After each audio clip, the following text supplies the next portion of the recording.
বাংলাদেশের রাজনীতিতে বিএনপি বিভিন্ন সময় বড় বড় ধরনের সংস্কারের ক্ষেত্রে অগ্রণী ভূমিকা পালন করেছেন।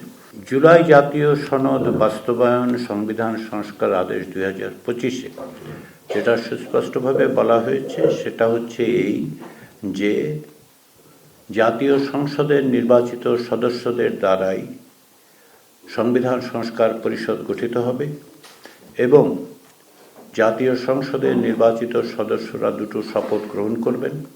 একটি হচ্ছে জাতীয় সংসদের সদস্য হিসেবে এবং আরেকটি হচ্ছে সংবিধান সংস্কার পরিষদের সদস্য হিসেবে।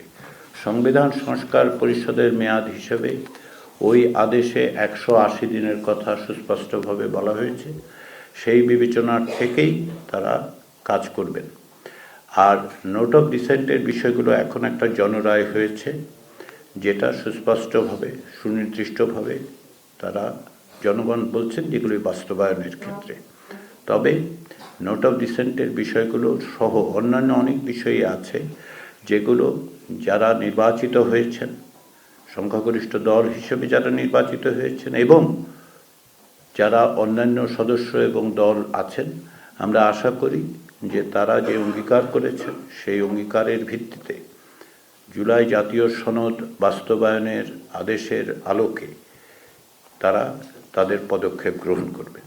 এটা আমরা বিশ্বাস করতে চাই। আমরা আশা করি যে তারা একইভাবে যেহেতু এক জনরায়ের মধ্য দিয়ে তারা সংসদের সংখ্যাগরিষ্ঠতা এবং সদস্যপদ লাভ করছেন, সবগুলো দল যাদের প্রতিনিধি তাদের এই দায়িত্ব আছে এবং তারা নিঃসন্দেহে জনরায়ের এই দুটো দিককেই বিবেচনায় নেবেন। বাংলাদেশ জাতীয়তাবাদী দলের পক্ষ থেকে দেয়া ম্যানিফেস্টোতে যেটা বলা হয়েছে সেটা হচ্ছে যে তারা আসন অনুপাতে, এটা তারা জাতীয় ঐক্যমত্য কমিশনের আলোচনার সময় বলেছেন, এটা একটি রাজনৈতিক দলের অবস্থান এবং ম্যানিফেস্টো তারা সেটি তাদের ম্যানিফেস্টোতে প্রকাশ করেছেন। ফলে আমরা যেভাবে বিবেচনা করছি এটা তাদের দলগত অবস্থান। এখন জনরায় তারাও পেয়েছেন, একই সঙ্গে গণভোটেও যেটা বিধৃত হয়েছে সেটা ভিন্ন রকম। আমি বিশ্বাস করতে চাই যে রাজনৈতিক দলগুলো, বিশেষ করে যেহেতু আপনি বাংলাদেশ জাতীয়তাবাদী দল বিএনপির কথা উল্লেখ করেছেন, আমাদের মনে রাখতে হবে যে বাংলাদেশের রাজনীতিতে বিএনপি বিভিন্ন সময় বড় বড় ধরনের সংস্কারের ক্ষেত্রে অগ্রণী ভূমিকা পালন করেছেন। আমি এই বিষয়ে বিশেষভাবে উল্লেখ করতে চাই 1991 সালের নির্বাচনে যদিও জাতীয়তাবাদী দল সংসদীয় ব্যবস্থার কথা বলেননি, কিন্তু সংখ্যাগরিষ্ঠতা পাওয়া সত্ত্বেও সরকার গঠনের পরেও বাংলাদেশের মানুষের যেহেতু একটা আকাঙ্ক্ষা ছিল যে সংসদীয় ব্যবস্থায় প্রত্যাবর্তনে, সেক্ষেত্রে বাংলাদেশ জাতীয়তাবাদী দলের তৎকালীন প্রধানমন্ত্রী খালেদা জিয়ার নেতৃত্বের সরকার এবং সংসদ সেই বিষয়ে সংবিধানের সংশোধন করেছেন এবং গণভোটের মধ্য দিয়ে জনসম্মতি নিয়েছেন।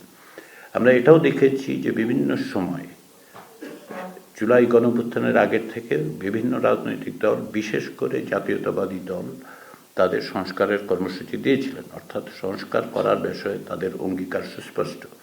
এবং বিএনপি অতীতেও যখন ক্ষমতায় থেকেছে বড় বড় ধরনের সংস্কার প্রক্রিয়ায় তারা অগ্রণী ভূমিকা পালন করেছেন।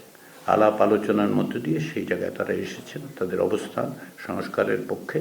ফলে আমাদের বিশ্বাস যে আলাপ আলোচনার মধ্যে জনরায়ের ভিত্তিতে অন্যান্য দলগুলোর সাথে আলোচনা, জনসমাজের আকাঙ্ক্ষা, সমস্ত কিছু বাংলাদেশ জাতীয়তাবাদী দলের নেতৃবৃন্দ বিবেচনায় নেবেন।